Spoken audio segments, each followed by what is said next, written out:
उपस्थित सत्संग प्रेमी महानुभावों, माताओं एवं बहनों, हम लोग सुख की ओर दौड़ते हैं, दुख नहीं होने पावे ऐसी इच्छा करते हैं। इसके लिए जो यत्न जानने में आता है उसका प्रयोग भी करते हैं, किंतु फिर भी पूर्ण रूपेण सफलता प्राप्त नहीं कर पाते। यह आज ही ऐसा है, यह बात नहीं है। पौराणिक काल के इतिहास को पढ़कर देखते हैं तो मालूम होता है कि तब के लोगों की भी यही हालत थी तथा आगे भी यही हालत रहेगी, संभव है। क्यों? आखिर इसका कारण क्या है? क्योंकि हम लोग उसी को सुख कहते हैं जो मन और इंद्रियों को सुहाता है, तथा मन और इंद्रियों को जो नहीं सुहाता उसे ही दुख कहते हैं। जो विषय जिस इंद्रिय का है वह विषय उस इंद्रिय को मिलने से सुख तथा वही विषय उतना नहीं मिलने पर दुख मानते हैं, किंतु यथार्थतः इन विषयों से कभी भी तृप्त नहीं हो पाते। सुख की तलाश में अपनी शक्ति भर कोशिश करते हैं, फिर भी अतृप्त ही रहते हैं। पहले के लोगों ने इस सुख के लिए स्वर्ग पाने की कोशिश की, क्योंकि वहाँ विशेष सुख है, अतः वहीं चलना चाहिए। किंतु जब स्वर्ग के विषय में विचारते हैं तो श्री राम का यह उपदेश, एहि तन कर फल विषय न भाई, स्वर्गों स्वल्प अंत दुखदाई, सामने आ जाता है। वहाँ भी सुख के बाद दुख, दुख के बाद सुख, ऐसे ही आते जाते रहते हैं। जैसे गाड़ी का पहिया, उसी प्रकार हम लोगों के पीछे सुख दुख घूमते रहते हैं। दिन ही दिन रहे, रात न हो, ऐसा हो नहीं सकता। किंतु लोग दुख तो नहीं चाहते, सुख ही चाहते हैं। सुख भी ऐसा हो जो तृप्तिदायक, कल्याणदायक तथा पूर्ण शांतिदायक हो। किंतु ऐसा सुख नहीं मिलने पर मालूम होता है कि यथार्थ में ऐसा सुख है ही नहीं। जैसे कोई जन्मांध कहे कि रूप है ही नहीं, तो क्या यह विश्वास योग्य है? संतों ने जो उस सुख को प्राप्त किया वे दृढ़ता से कहते हैं कि ऐसा सुख भी अवश्य है। अगर ऐसा सुख नहीं होता तो क्या संत लोग झूठ झूठ अपनी वाणी में कहते हैं? अथवा क्या यह केवल बातें हैं? किंतु उनकी बातों पर दृढ़ होने से यह ज्ञात होता है कि वे मिथ्या नहीं बोल सकते। क्या झूठ बोलकर ही वे लोग साधु संत कहलाए? कभी नहीं। उन लोगों से पूछने पर मालूम होता है कि लोग जो साधारण रीति से दुख सुख जानते हैं वह इंद्रिय जन्य सुख दुख है, वह विषय सुख है, विषयानंद है। विषय सुख परिवर्तनशील क्षण भंगुर सुख है। इंद्रियों में वह पूरी पूरी शक्ति भी नहीं है जो विषयों को पूर्ण रूपेण भोग सके तथा पूर्ण तृप्ति प्राप्त कर सके। जिसमें पूर्ण शक्ति ही नहीं, वह विषय को पूर्ण रूपेण भोग कैसे सकती है, तथा उससे जो तृप्ति हो वह पूर्ण कैसे होगी? वह अनित्यानंद है। इसके अतिरिक्त कुछ और है जो इंद्रिय गम्य नहीं है। वह इंद्रियों से परे क्या है? इंद्रियों के ज्ञान से परे चेतन आत्मा है। इससे जानने अथवा ग्रहण करने योग्य जो पदार्थ है, उस पदार्थ को प्राप्त कर लेने पर सुख ही सुख है, दुख लेस मात्र भी नहीं है। वह पदार्थ क्या है? वह है परमात्मा। वह केवल चेतन आत्मा से जानने योग्य है। चेतन आत्मा क्या है? जब इस पर विचारते हैं तो पता चलता है कि इस शरीर में मैं रहता हूँ। मेरी आँखें, मेरे हाथ, मेरे पैर, मेरा शरीर आदि कहकर जानता हूँ। इस प्रकार अपने शरीर में रहने का बौद्धिक ज्ञान तो हो जाता है, किंतु यथार्थ में मैं कौन हूँ इसकी पहचान नहीं होती। अपनी पहचान नहीं होने पर भी यह ज्ञान अवश्य बना रहता है कि मैं हूँ तथा ये इंद्रियां मेरी हैं, मैं इससे भिन्न हूँ। किंतु जिस तरह मैं अपने शरीर को पहचानता हूँ उस तरह अपने को नहीं। अपने की पहचान नहीं होने का क्या कारण है? इस पर संत लोग कहते हैं कि तुम अपने आप को इंद्रियों से जानना चाहते हो, यह कैसे होगा? तुम अंदर में हो और इंद्रियों को बाहरी विषयों का ज्ञान है, अंदर का नहीं। इसलिए तुम अपने को तभी पहचान सकते हो जब तुम अपने अंदर में प्रवेश करो तथा शरीर के घेरे से पार हो जाओ। शरीर का तात्पर्य यह नहीं कि केवल स्थूल शरीर को पार करो, बल्कि जड़ के चारों शरीरों को भी पार करो।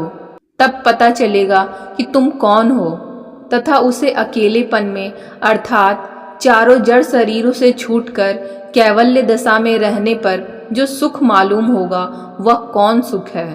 वह हरि रस का सुख है, उसी को पाने का यत्न करो, तभी वह सुख मिलेगा जिसके बाद कभी दुख नहीं होगा, जो सुख कभी बिछुड़ने वाला नहीं, जिसमें उकताहट नहीं, जो तृप्तिदायक, कल्याणदायक तथा पूर्ण शांतिदायक है। यत्न क्या है? ईश्वर भजन करो, इसी से सब क्लेश मिट जाएगा। पूर्णिमा के 16 चंद्रमा उग जाएं, तारे गणों के सब झुंड भी उग जाएं, सब पर्वतों में आग लगा दी जाए, परंतु बिना सूर्य के रात नहीं जाती। इसी प्रकार बिना हरि भजन किए जीवों का क्लेश नहीं मिटता। ईश्वर का भजन करने के लिए उसके स्वरूप को जानना आवश्यक हो जाता है। अविगत, अकथ, अखंड, अनंत, अलख, अगम, अगोचरी जो शब्द आता है, इन्हीं को ईश्वर परमात्मा कहकर पुकारते हैं। अगर कहें ऐसा हो सकता है कि नहीं, अगर कहें नहीं हो सकता है, तो विचारिए जो कुछ होगा अगर सब सीमा वाला ही होगा तो सब ससीमाओं को एकत्रित करने पर क्या होगा? ससीमों का पुंज भी ससीम ही होगा, असीम नहीं होगा। साथ ही यह प्रश्न उठेगा कि सब ससीम पदार्थों के पार में क्या है। यह प्रश्न तब तक हल नहीं हो सकता जब तक कि असीम न कह दें। इसलिए संतों की वाणियों में जो अनंत अपार शब्द आता है, वह अतिशयोक्ति नहीं, यथार्थ ही जचता है। एक अनादि अनंत तत्व अवश्य है, इसमें तर्क का स्थान नहीं है। लोग बहस करते हैं, ईश्वर को नहीं मानते हैं, कहते हैं कि आस्तिकवादियों ने ईश्वर को अपने विचार में बना लिया है। यथार्थतः ईश्वर की स्थिति है ही नहीं। इस विचार का भी प्रचार हो रहा है, किंतु ऐसा विचार मन में धंसता ही नहीं। बचपन से ही माता पिता ने राम राम, शिव शिव, कृष्ण कृष्ण आदि कहलाया है तथा इन्हीं शब्दों से मस्तिष्क भर दिया है। तभी से श्रद्धा आई और जमी हुई है। जिस समय तर्क वितर्क का ज्ञान नहीं था, पाठशाला में पढ़ने गए गुरुजी ने कहा यह अ है, बस इसमें कुछ भी तर्क वितर्क नहीं किया, वैसे ही लिखा और पढ़ा, सीखते सीखते सीखा। तो इसका ज्ञान अब होता है कि बचपन में गुरुजी ने जो अ पढ़ाया था वह ठीक था। उसी प्रकार ईश्वर है और रहेगा। एक अनादि अनंत असीम तत्व का मानना आस्तिक और नास्तिक दोनों के लिए अनिवार्य है। उस तत्व का नाम बदलकर दोनों भले ही स्वीकारात्मक और नकारात्मक भिन्न भिन्न नामों से कह सकते हैं, परंतु उसकी स्थिति को नहीं मिटा सकते। इस पर तर्क करना व्यर्थ है। तर्क तो बुद्धि से होती है, किंतु परमात्मा स्वरूप ज्ञान के लिए बुद्धि भी लंगड़ी है। बुद्धि से केवल निर्णय होता है, किंतु पहचान नहीं होती, क्योंकि वह तो वचन अगोचर बुद्धि पर है। उस परमात्मा को प्राप्त करने का जो यत्न है वही उसकी भक्ति है, या यूँ कहो कि जिस यत्न के द्वारा परमात्मा स्वरूप की प्राप्ति हो वही भक्ति है। जिस प्रकार जिह्वा पर मिश्री डालने से मीठी मालूम होती है, उसी प्रकार परमात्मा का प्रत्यक्ष ज्ञान हो। पवित्र बर्तन में सत्य अटकता है। अंतःकरण की शुद्धि के बिना सत्य ब्रह्म को नहीं प्राप्त कर सकते। उत्तम विचार से अंतःकरण की शुद्धि होती है। उत्तम विचार भले लोगों के संग से होता है। भले लोग उसे कहते हैं जो आत्मानंद के विषय में जानते हैं, उसकी प्राप्ति के लिए इच्छुक हैं, और जो प्राप्त कर गए हैं उनके लिए तो कहना ही क्या है। उनका संग ही सत्संग है। जिन्होंने आत्मानंद को प्राप्त किया है उनकी पहचान दुर्लभ है, फिर भी वे अपना गुण कुछ न कुछ अवश्य देंगे। घटा में छिपा हुआ सूर्य अपनी गर्मी देने से चूकता नहीं है, उसकी गर्मी हम लोग तक आती है। उसी प्रकार संत अपने स्वभाव के कारण कुछ दिए बिना नहीं रहते। ईश्वर की प्राप्ति के लिए पापों से बचिए। पापों से बचना अंतःकरण की शुद्धि पर निर्भर है। झूठ, चोरी, नशा, हिंसा, व्यभिचार को त्यागिए। जो पाप कर्मों से निवृत्त नहीं हुआ है, जिसकी इंद्रियां शांत नहीं है और जिसका चित्त असमाहित या अशांत है, वह इसे आत्मज्ञान द्वारा प्राप्त नहीं कर सकता।